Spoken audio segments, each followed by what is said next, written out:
Juan, vamos a hablar ya del candidato republicano, del expresidente Donald Trump, después del intento de asesinato del pasado sábado. Seguimos a vueltas, bueno, pues con todos los fallos del servicio secreto, los fallos de seguridad evidentes en Estados Unidos. La inteligencia de Estados Unidos no descarta más ataques en un momento en el que además Trump ha mandado un mensaje a Taiwán. Dice que si quieren que Estados Unidos siga defendiéndole, pues tendrán que dar algo a cambio, ¿no? Tendrán que pagar. Por todo esto te quiero preguntar, Jesús, ¿cómo es la situación en Estados Unidos, estos fallos de seguridad, y encima que ahora digan que puede haber más ataques a Donald Trump, y tampoco descartaban además ataques a altos cargos políticos en Estados Unidos, ¿eh? La situación muy tensa, dando muestra también de lo que se juegan en noviembre.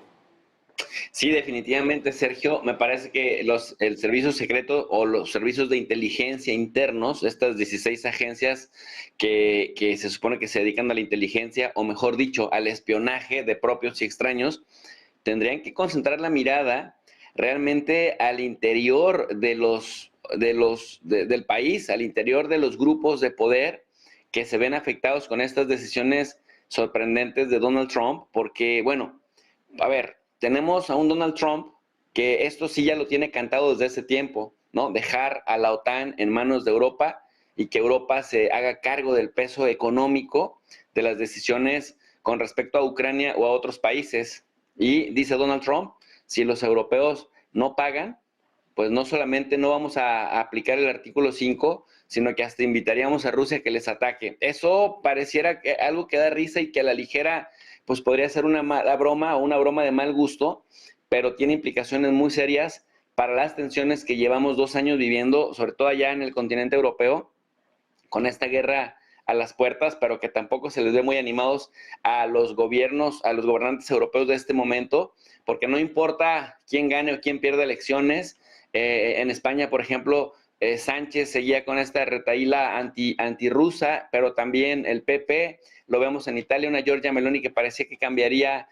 con respecto a Mario Draghi, pero la vemos ahí conectada. Bueno, ahora en el Reino Unido llegan los laboristas y lo primero que dicen, vamos a ayudarle a Ucrania que se defienda más fuerte, lo cual pues converge en una especie de dinámica que sí o sí termina en una guerra, por lo menos con el uso de armas tácticas nucleares, y que es un panorama bastante negro, bastante autodestructivo. Sin embargo, pues esto está siendo alimentado por la administración de Joe Biden. Entonces, cuando Joe Biden echa toda la carne al asador en Europa para el tema de Ucrania y seguir debilitando a Rusia, sobre todo bajo la idea de que en la Guerra Fría funcionó el desmantelamiento de la Unión de Repúblicas Soviéticas Socialistas y que todavía aún más se le puede seguir fragmentando a ese país que todavía es gigantesco, gigantesco. Bueno, pues también el tema de China, que tiene líneas rojas muy marcadas, el seguir provocando con apoyo a Taiwán y seguir impulsando allá un conflicto con cualquier pretexto. Lo sorprendente es que ahora Trump esté aplicando una dinámica parecida. Es decir, a los europeos les dice, si quieren OTAN, paguen por ella. Pero ahora que venga y le diga a Taiwán que no ha pues ayudado en nada a Estados Unidos y que si quiere protección frente a China, pague por ella, esto me parece que cambia el paradigma incluso del propio Trump, de la primera administración que fue presidente de Estados Unidos, porque pues recordemos que fue Trump quien aceleró la guerra comercial contra China, quien empezó a sacudir los mercados chinos y hasta que sintió digamos, la revancha de los chinos, poniéndoles medidas espejo a los estadounidenses y hasta que Estados Unidos en la época de Trump empezó a sentir los efectos negativos de las medidas espejo de China, entonces Trump empezó a decir que los chinos eran disciplinados, que los chinos caminaban en torno a su líder, es decir, empezó, digamos, a simpatizar un poco más y ahora lo que vemos, por ejemplo, de J.D. Vance, James David Vance, el candidato que propone como compañero de fórmula a la vicepresidencia, es que coincide en 3 temas. En el tema de dejar el peso económico de la OTAN hacia los gobiernos europeos, 1, y por lo tanto es enemigo de los apoyos a Ucrania. 2, coincide plenamente en que el gobierno chino, en lugar de andar haciendo guerras y andar moralizando a las sociedades de otros países y querer cambiar otras culturas políticas de otros países, se ha dedicado a construir infraestructura impresionante, ciencia, tecnología, sobre todo tecnología, y por lo tanto, pues ha sacado a millones y millones de ciudadanos de la pobreza. Y en tercer lugar, el tema de Irán, que es un asunto que Trump también alentó bastante, y bueno, pues Vance parece que va también en esa dirección. Entonces, volviendo al tema de China, sorprende que ahora Trump le diga a Taiwán que tiene que pagar por los servicios, se lo dijo a Bloomberg, que además tiene una bocina muy grande, sobre todo en la costa del Pacífico en Estados Unidos, porque entonces, ¿será que China ya no sea el adversario número uno para Trump, aunque republicanos y demócratas en el Congreso tengan un acuerdo en el cual ambos coinciden, ambas agrupaciones políticas que coinciden en muy pocas cosas, pero en lo exterior coinciden en que China es el próximo rival, el próximo adversario o el adversario que más amenaza la hegemonía de Estados Unidos, y que además, bueno, esto lo han trasladado también a documentos de la OTAN, poniendo, digamos, a China en el ojo del huracán, y que, bueno, también un sector importante del Partido Republicano dice que es importante salirse de Ucrania, dejarse de ahogar económica y financieramente en Ucrania, cuando en realidad están dejando que China se siga consolidando. Entonces, esto parecería quizás un cambio paradigmático, o por lo menos por 4 años, es Trump tratando de deshacer y desajustar los pocos avances que lograron los demócratas, y quizá también por ahí venga la clave. Por eso desea iniciar yo esta intervención. Los servicios de inteligencia tendrían que observar al interior del país, porque me parece que hay más interés y más capacidad económica y material de atentar contra Trump dentro de Estados Unidos que desde fuera, Sergio. Bueno, pues pendientes desde luego de estos problemas de seguridad en Estados Unidos, de la vida del expresidente Donald Trump. Enrique, por todo esto te quiero preguntar. La inteligencia de Estados Unidos, después de los fallos del pasado sábado, dice que no descarta más ataques a Trump, incluso a otros políticos. ¿Qué está sucediendo en Estados Unidos? Y sobre todo, ¿por qué vemos esta escala de tensión tan cerca de las elecciones de noviembre? Bueno, precisamente es el culmen de esa cadena de radicalización y demonización. Radicalización en sentido de los demócratas contra los republicanos, no solo atacando a Trump, sino a todos los votantes que votaron por Trump en 2016 y en 2020. En definitiva, atacar una parte del país a la otra, llevar a cabo ese enfrentamiento, esa polarización, porque bueno, dentro del establishment del Partido Demócrata parece que entendían que ellos tenían la ventaja, que controlan Hollywood, controlan a los grandes medios de comunicación, entonces van a poder hacer ese marketing de los demócratas son los buenos, los demócratas son la democracia,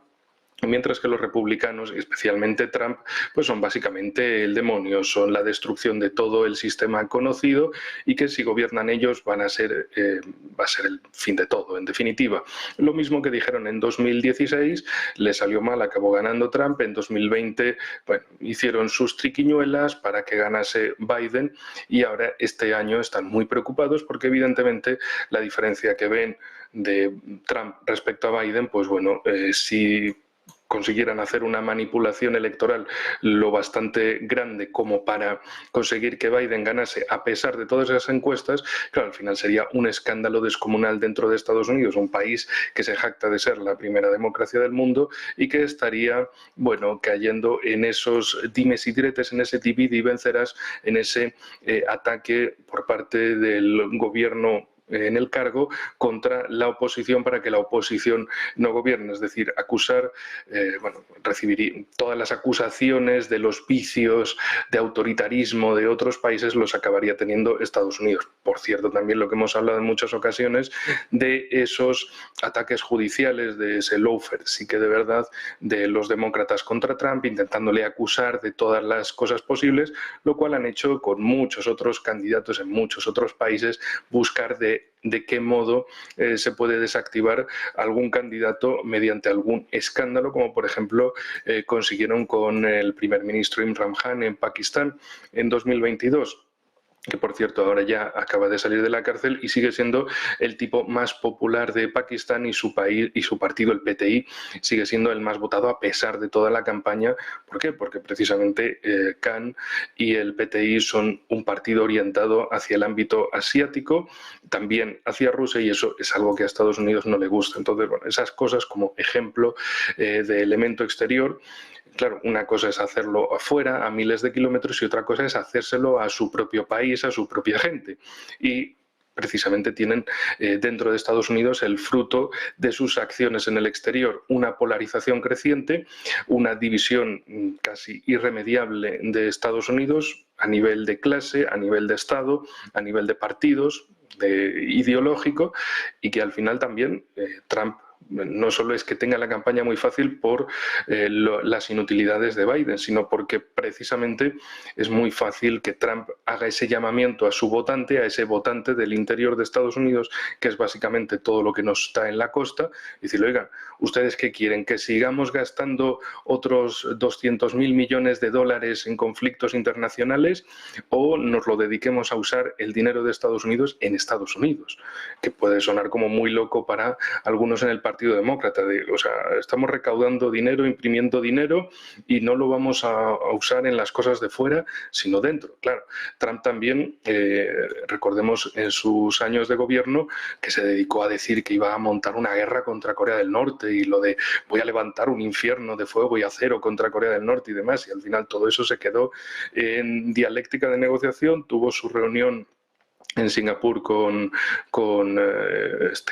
Kim Jong-un, incluso también se encontraron en la línea de demarcación, en la frontera entre Corea del Norte y Corea del Sur, y las relaciones quedaron bien. Al final es, entre comillas, lanzar un aupa hostil a nivel geopolítico, lanzar un órdago, pero luego irlo matizando. Y desde luego porque la visión de Trump es, oigan, Estados Unidos está quedando atrás en todos los sentidos. O sea, tenemos que hacer algo y ese algo empieza por gastar el dinero de Estados Unidos en Estados Unidos y para Estados Unidos, no para el complejo militar industrial o para el complejo financiero internacional, que sí, muy bien, muy destacado, hace que Estados Unidos aparezca en todo el mundo, pero luego para el estadounidense común y corriente esto de qué le sirve. Si al final resulta que los chinos, que pensaban en Estados Unidos que seguían fabricando baratijas y demás, resulta que les ganan la competencia comercial, la competencia tecnológica y al final Estados Unidos se queda en, sí, tenemos muchas bases militares y de economía real que tenemos. Ahí es la cuestión. Y es donde Trump muy acertadamente sigue entrando y cuanto más presión en ese sentido, más va a afianzar su diferencia respecto a los demócratas. Bueno, pues precisamente hablando de Trump, Emiliano, quiero preguntarte también por las informaciones que surgían ayer, sobre todo en la CNN, que apuntaban a Irán, aparte de estos fallos de seguridad, aparte, bueno, de estos mensajes que advierten de posibles nuevos ataques contra el expresidente. Ayer salían estas informaciones que básicamente acusaban a Irán, ¿no?, del intento de asesinato. Por esto te quiero preguntar, ¿qué está pasando en la campaña electoral de Estados Unidos? Pues como sabemos, Estados Unidos es el paraíso de las teorías conspiratorias, entonces aquí entramos ya en esa dinámica probablemente impulsada por el partido, bueno, ni siquiera el Partido Republicano, porque lo primero que ha hecho Trump ha sido cargarse el tradicional Partido Republicano y, digamos, escorarlo todavía más a esa derecha ultranacionalista que defiende de Trump. Entonces, dudo mucho que los servicios de inteligencia iraní hayan tenido nada que ver, como de un chaval de 20 años que simplemente coge el arma y por tratar de ganar, digamos, cierto protagonismo, como ha ocurrido tantas veces en la historia de Estados Unidos, pues trata de asesinar al candidato Trump. Y lo que me preocupa es la ignorancia de Trump en del contexto internacional, porque hace una serie de afirmaciones sumamente peligrosas en relación a Taiwán, porque recordemos que toda la industria tecnológica de Estados Unidos depende de los chips que se fabrican por empresas taiwanesas o en Taiwán, e incluso el propio gobierno de Estados Unidos está facilitando la entrada de TSMC, uno de los principales productores a nivel mundial de chips o de microprocesadores en el propio Estados Unidos, con la construcción de 3 fábricas que genera empleo en Estados Unidos, que es financiado en parte también por la ley que elaboró el actual presidente Biden para atraer y tratar de no tener esa dependencia de terceros estados. Y lo mismo ocurre con el tema armamentístico, donde dan ayuda a Ucrania, sí, Pero ¿dónde se producen las armas? En Estados Unidos. ¿Dónde se genera empleo? En Estados Unidos. Entonces, ya que tiene esa visión de Make America Great Again, pues, o el famoso MAGA, pues lo que en el fondo está haciendo es, si defiende Taiwán, como han estado haciendo las diferentes administraciones de Estados Unidos, a pesar de la neutralidad respecto al reconocimiento de Taiwán, en el fondo, ¿quién vende las armas? Estados Unidos. ¿Dónde se producen las armas? En Estados Unidos. Entonces, realmente muestra una ignorancia absoluta sobre lo que es el contexto internacional, el comercio internacional, y lo primero que también ha dicho, que si llega a la presidencia de Estados Unidos, pues elevará los aranceles a todos, incluido a la propia Europa, que se verá de nuevo en una guerra comercial de menor intensidad que con China, pero que también nos afectará a nuestro crecimiento económico. O ya no cuento nada sobre sus ideas sobre mandar el ejército estadounidense al territorio soberano mexicano para luchar directamente contra los cárteles mexicanos. Y, o sea, México no tiene nada que opinar respecto a esa entrada de fuerzas militares estadounidenses en territorio mexicano. Es decir, es que a veces yo me sorprendo un poco los planteamientos en pro de Trump, porque es el antagónico respecto a cualquier tipo de relaciones internacionales normales, de un tú a tú, un win-win-win, donde solamente piensa en él y en su campaña. Y ya no digo nada con el nuevo candidato a vicepresidente que le acompaña, que, bueno, no sé, ahora ha salido de Ohio porque fue marín y estuvo, creo que, en la guerra de Irak, pero realmente no tiene una visión internacional. Entonces, bueno, pues será muy bueno supuestamente para esa Make America Great Again, pero lo que van a hacer es que todavía se hundan más en ese proceso de competencia con nuevas potencias hegemónicas, como puede ser India, como puede ser China. Entonces, bueno, al fin y al cabo lo deciden los electores norteamericanos, pero todo esto no contribuye, digamos, a lo que hemos venido construyendo en los últimos 60 años, tanto desde el punto de vista de cumplimiento de las reglas internacionales como desde el punto de vista de garantizar un comercio internacional lo más fluido que trate de beneficiar al mayor conjunto de países posibles. Y eso, con la llegada de Trump, pues pondrá fin al comercio internacional con una guerra comercial y también a la estabilidad de muchas zonas, donde incrementará, digamos, las tensiones militares habida cuenta de su planteamiento, porque Taiwán, vuelvo a decirlo,